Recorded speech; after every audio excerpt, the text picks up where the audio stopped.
Hello student, welcome back to my channel Samrat academy. Student, मेरा नाम आकाश और देख पा रहे हैं आपके मैं गणित का आप लोगों का वायरल मॉडल पेपर 2023 का लेकर आ गया हूं। ठीक है, 2023 का जिस प्रकार पेपर आप लोगों का बनेगा, जैसा कि जानते हैं 30% सिलेबस आप लोगों का कट हो गया है, तो सेम ये जो आप लोगों का मॉडल पेपर है ये 30% कट करके बनाया गया है। बहुत ही ज़्यादा इंपॉर्टेंट ये मॉडल पेपर है। इसी के आधारित पे आप लोगों के 2023 के जो एग्ज़ाम होने वाले हैं उसमें मैथ का पेपर सेम टू सेम ऐसा ही आने वाला है। ठीक है, इसी पे आधारित रहेगा, सेम नहीं आएगा लेकिन इसी पे आधारित रहेगा। पैटर्न आपको समझ में आ जाएगा किस प्रकार के क्वेश्चंस आपको पूछे जाएंगे और कौन से आप लोगों को किन क्वेश्चनों पे ज़्यादातर ध्यान देना है और वही प्रश्न पे ज़्यादा फोकस कीजिएगा ताकि एग्जाम में आप लोगों को आए तो अच्छे मार्क्स आप अचीव कर पाएं। तो चलिए इस मॉडल पेपर में अच्छे तरीके से पूरा डिटेल में हम डिस्कस करने वाले हैं। वीडियो को लाइक नहीं किया तो लाइक कर दीजिए और चैनल पर नए हैं तो चैनल को सब्सक्राइब कर लीजिए। चलिए सबसे पहले हम बात करेंगे यहाँ पे, ये निर्देश छोड़िए, डायरेक्ट हम बढ़ते हैं प्रश्न की तरफ। देखिए प्रश्न नंबर पहला यहाँ पे दिया है कि सभी खंड कीजिए, जितने भी खंड क ख ग जितना भी दिया है सब हमें करना है। तो जैसे कि पहला प्रश्न की तरफ स्टार्ट करते हैं। पहला प्रश्न जैसा है यहाँ पे देख पा रहे हैं कि निम्नलिखित में से कौन सा सभाज्य संख्याओं का युग्म है। देखिए 1 नंबर के लिए प्रश्न पूछा जाता है, कह रहा है कि कौन सा भाज्य संख्याओं का युग्म है। तो देखिए सभाज्य संख्याओं का युग्म वही होगा जो दो संख्याओं, जैसे एक संख्या ए है और एक संख्या बी है, अगर इन दोनों संख्याओं का अगर यस्यप, दोनों संख्याओं का यस्यप अगर एक आता है तो समझिए कि वह सभाज्य संख्याओं का युग्म बनाएंगे। तो आपको करना क्या है कि 14 और 35 का एलसीएम ले लीजिएगा, इसी तरह 18 और 25 का एलसीएम ले लीजिएगा, 31 और 93 का एलसीएम ले लीजिएगा और 32 और 62 का एलसीएम ले लीजिएगा। अगर जिनका दोनों का यस्यप अगर एक आएगा जिनका, समझ लीजिए कि वही सभाज्य संख्याओं का युग्म बनाएगा। ठीक है, वही इसका क्या हो जाएगा, आंसर हो जाएगा। तो आप लोगों को सिर्फ इसका एचसीएफ ज्ञात करके आप बता दीजिएगा कौन सा भाज्य संख्याओं का युग्म होगा। हालांकि मैं बता भी देता हूं आप लोगों को, इसका राइट आंसर जो होगा 18 और 25 होगा, क्योंकि 18 और 25 का एचसीएफ एक होता है, इसलिए सभाज्य संख्याओं का युग्म ये बनाएगा। ठीक है, चलिए हम बात करेंगे क्वेश्चन नंबर दूसरे की तरफ। क्वेश्चन नंबर दूसरा है कि समीकरण, द्विघात समीकरण दिया है 3x स्क्वायर माइनस 4x बराबर 0 के मूलों का गुणनफल पूछा है हमसे। ठीक है, यहाँ पे पूछा है हमसे मूलों का गुणनफल पूछा है। देखिए मूलों का गुणनफल के लिए आप क्या करेंगे, एक फार्मूला होता है कि C/A, C/A, C मतलब यहाँ पे अचर पद कुछ दिखाई नहीं दे रहा था, अचर पद यहाँ पे कुछ नहीं तो 0 है, और A मतलब होता है x स्क्वायर का गुणांक, तो x स्क्वायर गुणांक क्या है यहाँ पे 3, तो 0/3 का मतलब क्या हो जाएगा 0, तो मूलों का गुणनफल क्या हो जाएगा 0 हो जाएगा यहाँ पे। बाकी फार्मूला यही होता है C/A। इसका मतलब होता है, मैं हिंदी में लिखने की बात करूँ तो अचर पद क्या होता है, अचर पद अब बटे में होता है x स्क्वायर का गुणांक। हिंदी का फार्मूला का बात करूँ तो अचर पद अब बटे में क्या होता है, x स्क्वायर का गुणांक होता है। इससे आप लोग किसी भी द्विघात समीकरण का मूलों का गुणनफल निकाल सकते हैं। ठीक है, चलिए आई होप क्लियर हो गया अभी प्रश्न। हम आगे बात करेंगे। अगला प्रश्न आप लोगों का ग है कि समरूप त्रिभुजों की विशेषता होती है। कह रहा है कि जो कोई दो समरूप त्रिभुज है, अगर ये आपस में समरूप हो रहा है तो क्या विशेषता होती है इसकी, कि उनकी संगत भुजाएं समानुपातिक हो, संगत कोण बराबर हो, उपयुक्त में से दोनों, इनमें से कोई नहीं। तो मैं आपको बता दूं कि इसका राइट आंसर होगा ऑप्शन नंबर तीसरा, क्योंकि जब दो समरूप त्रिभुज होगा तो उसकी संगत भुजाएं समानुपाती होती हैं और संगत कोण भी बराबर होता है, मतलब दोनों केस होता है, इसलिए क्या हो जाएगा उपयुक्त में से दोनों, मतलब पहला भी सही है और दूसरा भी सही है। ठीक है, आई होप क्लियर हो गया। ठीक है, इसके लिए तीसरा जो ऑप्शन है ये सही हो जाएगा। ठीक है, इसके बाद हम आगे बात करें तो अगला प्रश्न आप लोगों का त्रिकोणमिति से है। तो ये बहुत ज़्यादा सिंपल है, इसमें कुछ करने के मान नहीं है, आप आराम से लगा सकते हो। जैसे यहाँ पे cos 60 cos 30 minus sine 60 sine 30 अंश का वैल्यू पूछा। ठीक है, यहाँ पे आप cos 60 अंश का वैल्यू रख दीजिएगा और यहाँ पे cos 30 अंश का वैल्यू, दोनों को मल्टीप्लाई कर दीजिएगा, माइनस यहाँ पे साइन 60 अंश का वैल्यू रख दीजिएगा, गुणे साइन 30 अंश का वैल्यू रख दीजिएगा और हल कर दीजिएगा, आपके सामने इसका आंसर हो जाएगा। ठीक है, चलिए आई होप क्लियर हो गया होगा आप लोगों को अच्छे तरीके से। चलिए इसे सॉल्व करना है तो चलिए मैं कर भी देता हूं अगर आप लोगों को डाउट हो रहा है। जैसे यहाँ पे cos 60 अंश है तो cos 60 अंश का वैल्यू कितना होता है याद होना चाहिए आपको। cos 60 अंश का वैल्यू मैं लिखता हूँ यहाँ पे 1/2 होता है। ठीक है, गुणे फिर दिया यहाँ पे cos 30 अंश, cos 30 अंश का वैल्यू होता है करड़ी में 3/2, क्या होता है करड़ी में 3/2 होता है, बीच में आपका लग गया माइनस। फिर कह रहा है कि साइन 60 अंश, साइन 60 अंश का वैल्यू कितना होता है, तो साइन 60 अंश का वैल्यू करड़ी में 3/2 होता है, क्या होता है करड़ी में 3/2 होता है, और इंटू साइन 30 अंश का वैल्यू कितना होता है 1/2 होता है, साइन 30 अंश का वैल्यू 1/2। तो देखा जाए तो सेम चीज़, जो चीज़ इधर मल्टीप्लाई में वही चीज़ मल्टीप्लाई इधर में हुई है। देखिए 1/2 गुणे करड़ी में 3/2, इसको हल करेंगे तो देख लीजिए करड़ी में 3 गुणा 1 में होगा तो क्या हो जाएगा करड़ी में 3, और 2 को गुणा 2 में होगा तो हो जाएगा 4, फिर माइनस इसका भी करड़ी में 3 गुणा 1 में होगा तो करड़ी में 3 और नीचे 2 दूनी के 4, तो एक चीज़ माइनस एक चीज़ प्लस, तो कैंसिल हो जाएगा, कट जाएगा, कटने के बाद क्या आ जाएगा 0 आ जाएगा, कटने के बाद क्या आ जाएगा यहाँ पे 0 आ जाएगा। तो 0 ऑप्शन एक इस क्वेश्चन का राइट आंसर हो जाएगा। देखिए कितना सिंपल सवाल है, आराम से इन क्वेश्चन को कर पाएंगे आप। इसके बाद है करा कि निम्नलिखित में से कौन सी केंद्रीय प्रवृत्ति की माप नहीं है। तो केंद्रीय प्रवृत्ति की माप देखिए, माप दे तो है बहुलक भी होता है, माध्यिका भी होता है। ये मानक विचलन जो है ये केंद्रीय प्रवृत्ति की माप नहीं होती है, इसलिए ऑप्शन चौथा जो है क्वेश्चन जोड़ा है इसका सही आंसर हो जाएगा। ठीक है, इसके बाद हम आगे बात करें तो अगला प्रश्न यहाँ पे आपको देखने को मिलेगा कि दो बिंदुओं के निर्देशांक, एक बिंदु का निर्देशांक दिया है -8, 0 और एक बिंदु का निर्देशांक दिया है 0, -8। इन बिंदुओं से बने रेखाखंड के मध्य बिंदु के निर्देशांक ज्ञात करने के लिए बोला है। देखिए मध्य बिंदु का निर्देशांक होता है, जैसे x निकालना है, अब मध्य बिंदु का निर्देशांक होता है x1/x2, x1 + x2/2 और y निकालूं तो y को होता है y1 + y2/2 होता है। बस इस फार्मूले पे आप रख दीजिए, आराम से आपका मध्य बिंदु का निर्देशांक निकल जाएगा खूब आराम से। ठीक है, चलिए आई होप क्लियर हो गया होगा। निकालना भी चाहते हैं तो देख लीजिए, -8 x1 होता है, ये 0 आपका x2 होता है, ये 0 आपका y1 होता है, -8 y2 होता है। तो यहाँ पे क्या था -8 x1 प्लस x2 का मतलब 0 बटे में 2, तो यहाँ से निकल जाएगा आपका क्या -4। ठीक है, और यहाँ से निकल जाएगा आपका क्या y1 क्या है यहाँ पे 0 और y2 क्या है यहाँ पे -8 है, तो यहाँ पे भी -8 और यहाँ पे कितना बच जाएगा 2, काटेंगे तो -4, तो -4 कमा -4 आएगा, बात खत्म। देखिए कितना सिंपल है। चलिए आई होप क्लियर हो गया होगा। तो -4 कमा -4 देखिए दिया भी है, ऑप्शन तीसरा इस क्वेश्चन का जाएगा राइट आंसर हो जाएगा। इसके बाद हम आगे बढ़ेंगे।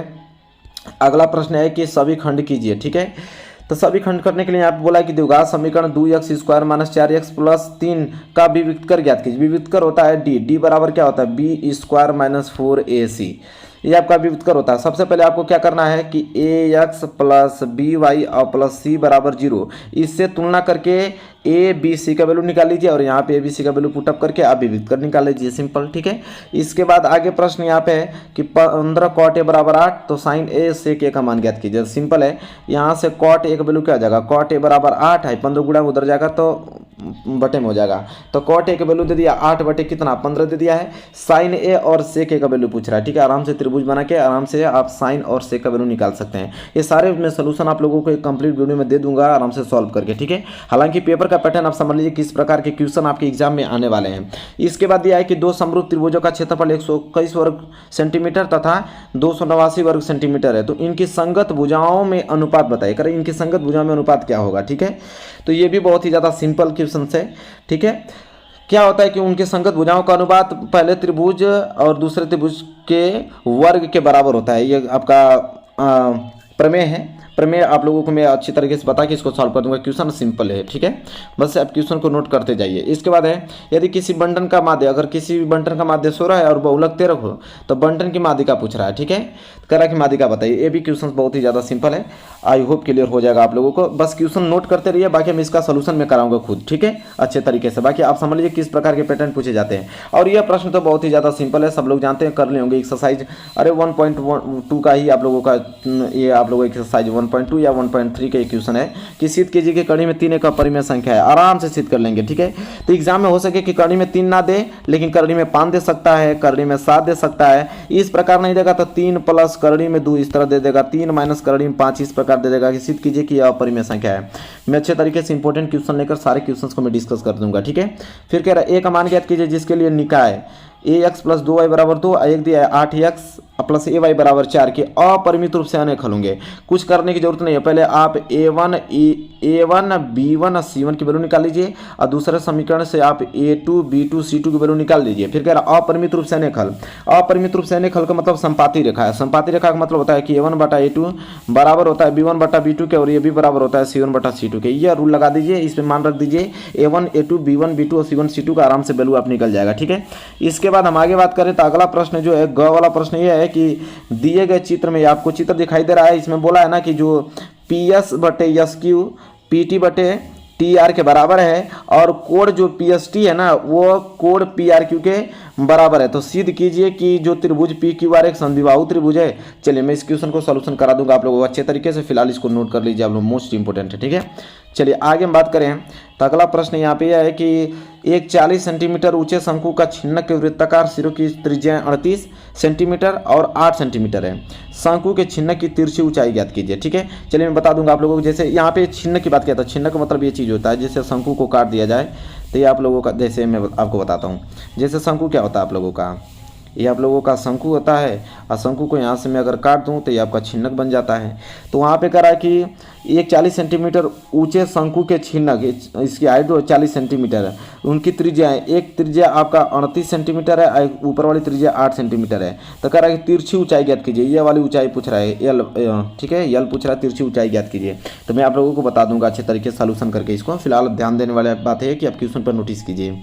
इसके बाद यूक्लिड भाजन प्रमेय देखिए, यूक्लिड भाजन प्रमेय से आपको 272 और 1032 का एचसीएफ ज्ञात करना है। यूक्लिड प्रमेय का बहुत ही ज़्यादा सिंपल है, इसमें मैंने मोस्ट इंपोर्टेंट क्वेश्चन भी बता रखा है और इसमें बता भी दूंगा आप लोगों को। तो देखिए जरूर आपको एग्जाम में आता है, 1 नंबर का जरूर प्रश्न 2 नंबर का आएगा कि यूक्लिड भाजन प्रमेय से आप एचसीएफ ज्ञात कीजिए। तो इसको आप इस पॉइंट को एकदम अच्छे तरीके से टॉपिक को तैयार रखिएगा। इसके बाद हम बात करें तो यह है कि एक त्रिभुज ABC की भुजा BC पर एक बिंदु D इस प्रकार है कि कोण ADC बराबर कोण BAC है। सिद्ध कीजिए कि CA² जो है वो CB और इंटू CD के क्या होगा, बराबर होगा। चलिए इसको मैं प्रूफ करके आप लोगों को दिखाऊंगा, नोट कर लीजिए। हालांकि आपको खोजिएगा, अगर मिल जाता आपके बुक में तो वहाँ से नोटिस कर लीजिए, नोट कर लीजिएगा अच्छे तरीके से। मैं तो हालांकि मैं इसका सोल्यूशन आप लोगों को बता दूंगा। इसके बाद वाला जो प्रश्न है ग वाला, उसको देखते हैं कि 5 सेंटीमीटर लंबी रेखाखंड खींचिए और इसे 2 संबंधित 3 के अनुपात में विभाजित कीजिए और दोनों भागों को मापना भी है। ठीक है, 2 नंबर बहुत प्यारा प्रश्न है, सिंपल है। 5 सेंटीमीटर का एक लंबा रेखाखंड खींच क्या है, यहाँ पे से एक न्यून कोण बनाएंगे, इसको 5 बराबर भागों में बांटेंगे, फिर इससे इसको मिलाएंगे। ठीक है, फिर यहाँ पे 2 संबंधित, इसको मैं बताऊंगा कि 2 संबंधित 3 के अनुपात में बांटना है, मतलब 3 2 5 है तो 5 भागों में यहाँ पे काटना पड़ेगा यहाँ पे। ठीक है, इसका स्टेप चलता है, मैं आप लोगों को अच्छे तरीके से सोल्यूशन से आप लोगों को बताऊंगा। ठीक है, फिलहाल मैं थोड़ा थोड़ा हिंट दे रहा हूँ आप लोगों को ताकि दिमाग में बने रखें, इस प्रकार होता है। इसके बाद है कि यदि cot थीटा बराबर 7/8 हो तो इसका मान ज्ञात कीजिए। देखिए सिंपल है कि cot थीटा बराबर 7/8 दिया है ना, तो पहले आप साइन का वैल्यू निकाल लीजिए और cos का वैल्यू निकालने के बाद इस वाले जो इस दिया है इसमें पुटअप कर दीजिए इसकी वैल्यू और वहाँ से आप आराम से निकाल पाओगे। चलिए खंड पाँचवा 4 नंबर का क्वेश्चन है कि 2 क्रमागत धनात्मक पूर्णांक ज्ञात कीजिए जिनके वर्गों का जो योग है ना वो 365 हो। ये आपका द्विघात समीकरण का क्वेश्चन बहुत ज़्यादा इंपॉर्टेंट क्वेश्चन 4 नंबर के लिए। इसके बाद एक बिंदु दिया है कि -4, 6 बिंदुओं A दिया है जिसका निर्देशांक है -6, 10, एक बिंदु B दिया है उसका निर्देशांक है 3, -8 को जोड़ने वाले रेखाखंड को किस अनुपात में विभाजित करेगा। ठीक है, बहुत इंपॉर्टेंट ये क्वेश्चन, इस प्रकार के क्वेश्चन आपके एग्जाम में आने वाले हैं और इंपॉर्टेंट ये है, मैं आप लोगों को बता दूंगा। चलिए इसके बाद हम आगे बात करें। अगला प्रश्न है कि त्रिज्या 4.2 सेंटीमीटर वाले धातु के एक गोले को पिघलाकर 6 सेंटीमीटर वाले एक बेलन के रूप में ढाला जाता है। बेलन की क्या पूछ रहा है, यहाँ पे ऊंचाई याद कीजिए, पूछ रहा है कि बेलन की क्या ऊंचाई होगी। बहुत ज़्यादा इंपॉर्टेंट ये प्रश्न है। आगे हम बात करें ग वाला, तो ग वाला तो सिंपल होता है। निम्नलिखित 35 नगरों की साक्षरता दर प्रतिशत में दर्शाया गया है और माध्य साक्षरता दर ज्ञात करना है। माध्य ज्ञात करना है, इसका साक्षरता दर की लिस्ट है, यहाँ पे नगरों की संख्या दिया है और माध्य ज्ञात करना है। बहुत ज़्यादा इंपॉर्टेंट इस प्रकार के प्रश्न आपके एग्जाम में 4 नंबर के लिए पूछे जाएंगे इस बार 2023 बोर्ड एग्जाम में। तो मैं एक एक क्वेश्चन आप लोगों को डिस्कस कर दूंगा। इसके बाद प्रश्न नंबर 6 4 नंबर के लिए भी प्रश्न है कि 2 संख्याओं का वर्गों का अंतर अगर 180 है और छोटी संख्या का जो वर्ग है वो बड़ी संख्या का कितना गुना है, 8 गुना है, तो संख्याएं ज्ञात कीजिए। सिंपल है, आप लोग समीकरण बना लेंगे, समीकरण बनाने के बाद यहाँ पे आप किसी भी विधि से इसे सॉल्व कर लेंगे। ठीक है, इसके बाद यहाँ पे ख वाला कि दी गई आकृति में जो छायांकित भाग दिखाई दे रहा है ना, इसका आप लोगों का क्षेत्रफल ज्ञात करना है और ABCD जो है ना एक वर्ग है जिसकी भुजा कितना है, 14 सेंटीमीटर है। ठीक है, तो सिंपल है, 14 सेंटीमीटर। पहले वर्ग का हम क्या करेंगे, क्षेत्रफल निकाल के फिर चारों वृत्तों का क्षेत्रफल निकालने के बाद इन चारों वृत्तों के क्षेत्रफल को जोड़कर हम वर्ग के क्षेत्रफल में से घटा देंगे तो छायांकित क्षेत्रफल का हमें क्या निकल जाएगा, क्षेत्रफल निकल जाएगा। ठीक है, चलिए हिंट में थोड़ा थोड़ा दे रहा हूँ आप लोगों को। इसके बाद है कि 4 सेंटीमीटर त्रिज्या के एक वृत्त पर 4 सेंटीमीटर त्रिज्या के एक वृत्त पर 6 सेंटीमीटर त्रिज्या के एक समकेंद्रीय वृत्त के किसी एक बिंदु से स्पर्श रेखा की रचना कीजिए। उसकी जो लंबाई भी हम लोगों को मापना है, माप कर लिखना है, उसकी लंबाई भी माप कर लिखना है। बहुत इंपॉर्टेंट है। ठीक है, इसके बाद हम आगे बढ़ेंगे। ये वाला प्रश्न देखिए 4 नंबर के लिए वेरी इंपॉर्टेंट है। करें किसी स्कूल की कक्षा 10वीं में 51 लड़कियों की ऊंचाइयों का एक सर्वेक्षण किया गया।